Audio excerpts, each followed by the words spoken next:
сәлеметсіздер ме, құрметті студенттер? Менің аты-жөнім Жетипаева Назгүл Жаныбековна. Сәрсен Аманжолов атындағы Шығыс Қазақстан университетінің экология және география кафедрасының аға оқытушысымын.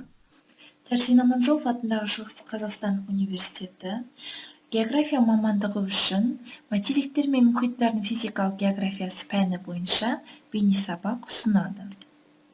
Сабақтың тақырыбы Еуразия, жалпы шолу. Сабақтың тақырыбына сай мақсаты және міндеттері: Еуразия материгінің географиялық орналасуы, екіншісі жер бедерінің формалары, үшіншісі қоныстану мен зерттелу тарихы. Жер шары бетінің жалпы ауданы 510,2 миллион шаршы километрге тең. Ол материктер мен мұхиттарға бөлінген. Құрлық 149,1 миллион шаршы километр, 29,2% құраса, мұхиттар 361,1 миллион шаршы километрді құрайды. Еуразия дүние жүзіндегі ең ірі материк. Оның ауданы аралдарымен қосып есептегенде 53,3 миллион шаршы километрді құрайды. Құрлықтың 1/3 бөлігіне сәйкес келеді. Еуразияның екі дүниеғі Европа мен Азияны құрайды. Солтүстік пен оңтүстікке дейін арақашықтығы 8,000 километр, батыстан шығысқа қарай 16,000 километрді құрайды. Жалпы батыс жартышардағы мүйісі Рока мүйісі, бұл Европа аумағында орналасқан, және шығысында Брежнев мүйісі орналасқан. Материктің географиялық орнын жоспар бойынша қарастырайық. Біріншісі, материк қандай жарты шарда орналасқан? Экваторлық сызыққа қатысты солтүстік жарты шарда, зонд аралдары ғана оңтүстік жарты шарда орналасқан. Нөлдік Гринвич меридианына байланысты шығыс жарты шарда орналасқан, тек қана қиыр батысы ғана батыс жарты шарға кіреді. Материк қандай мұхиттар шайып жатыр? Солтүстігінде солтүстік мұзды мұхит, оңтүстігінде Үнді мұхиты, батысында Атлант мұхиты және шығысында Тынық мұхиты шайып жатыр. Үшіншісі, басқа материктерге қатысты Еуразия материгінің орналасуы қандай? Еуразия көптеген континенттермен шекараласады. Африка материалы арқылы Суэц каналы, Солтүстік Америка арқылы Беринг бұғазы арқылы байланысқан. Еуразия материгінің жер бедері алуан түрлі. Бұл жерде дүние жүзіндегі ең биік шың Гималай шыңы Эверест орналасқан. Мұнда Шығыс Европа жазығы, Батыс Сібір жазығы, Тибет таулы қыраты орналасқан. Еуразия материгінің ең ірі тауларына Гималай, Тибет, Гиндукуш, Памир, Тянь-Шань таулары кіреді. Еуразия материгіндегі ең ірі ежелгі платформалар орналасқан. Бұл уақыт аралығындағы ең ірі Шығыс Европа платформасы, Сібір, Қытай-Корей платформасы және Оңтүстік Қытай платформасы кіреді. Орта ғасырдағы Еуразияны зерттеу бойынша ерте орта ғасырларда ирландиялық монахтар ең шебер теңізшілер болды. Олар Гибрид, Оркней аралдарын, Фарер аралдарын және Исландияны ашты. Сонымен қатар араб саяхатшыларын айтуға болады. Олар слайдтан көріп тұрғанымыздар Иранға, Араб түбегіне, Үндістанға, Индонезияға және Қытайға сауда жасаған. Солардың ішіндегі ең ірі ғалымдардың бірі Әбу Абдаллах ибн Батута. Нормандар немесе викингтер 9-11 ғасырлардағы көне суретте көрсетілген. Викинг саяхаттары, скандинавиялық викингтер Византия мен ежелгі Ресейдің өзендерінде варягтардан гректерге сауда жолымен байланысты болды. Исландияны, Гренландияны қайта ашты, сонымен қатар Шпицберген мен жаңа жер жағалауларына және 65-ші параллель аймағында жүзді. Солтүстік европалық драмор немесе қайығы, бұл көбінесе солтүстік аумақты зерттеуде көп қолданған қайықтардың бірі болып табылады. Орта ғасырларда Евразияны зерттеген ғалымдардың бірі Марко Поло болып табылады. Ол Қытайға, Үндістанға, Цейлонға, Шри-Ланка, Бирмаға, Арабияға барды. Ең негізгі еңбегі Марко Поло кітабы деп аталады. Ұлы географиялық ашылулар жалпы 15-17 ғасырды құрайды. Бұл кезеңдерде қандай оқиға болғанын осы слайдта танысуға болады. Васко да Гама мен Фернан Магелланның жүріп өткен жолдары.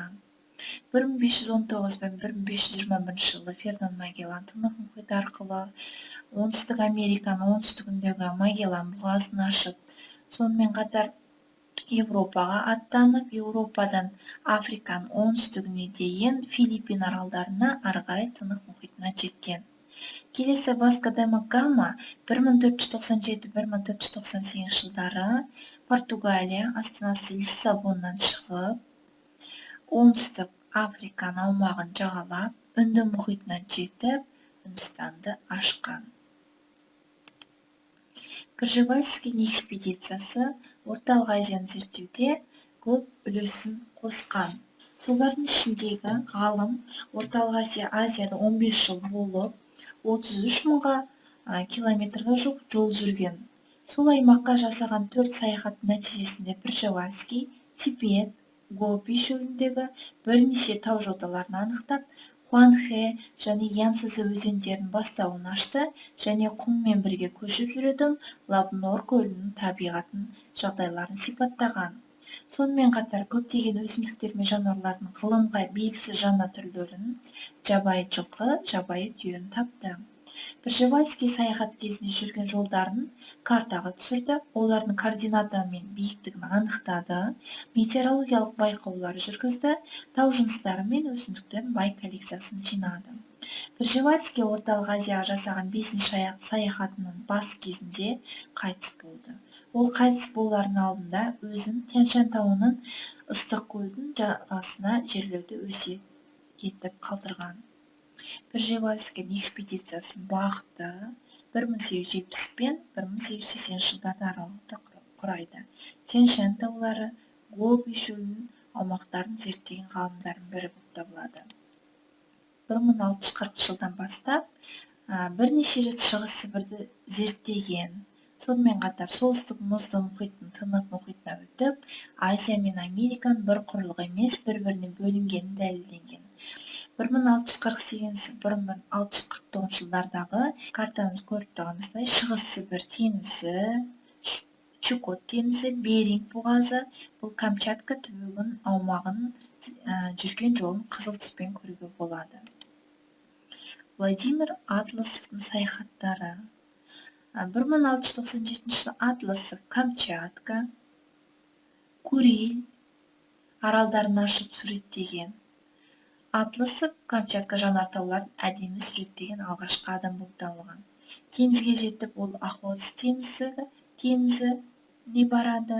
Сонымен қатар орыс зерттеушінің алғашқысы болып, Тынық мұхитының жағалауына жеткен ғалымдардың бірі.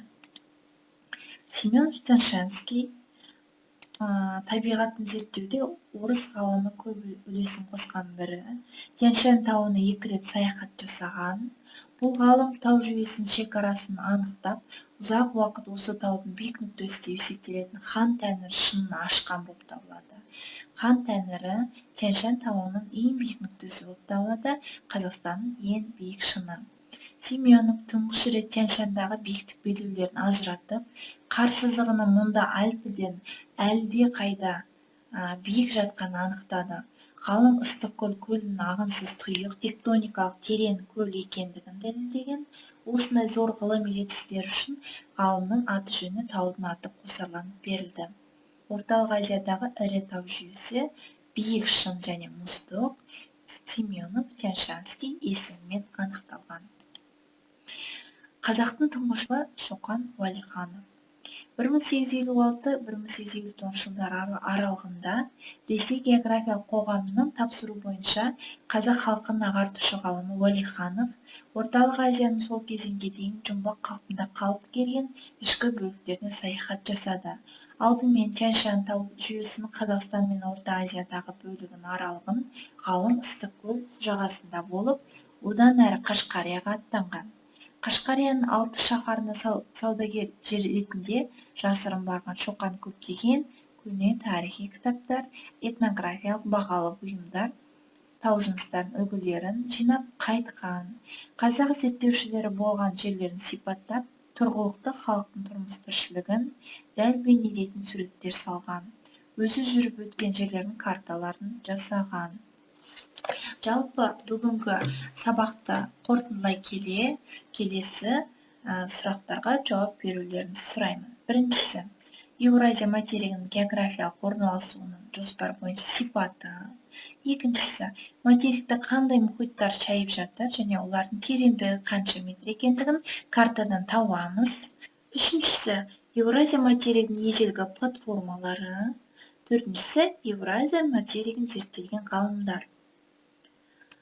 Назар аударғандарыңызға рахмет. Бүгінгі сабақ пайдалы болды деп ойлаймын және берілген сұрақтарға еш кедергісіз жауап береді деген. Сау болыңыздар, кездескенше.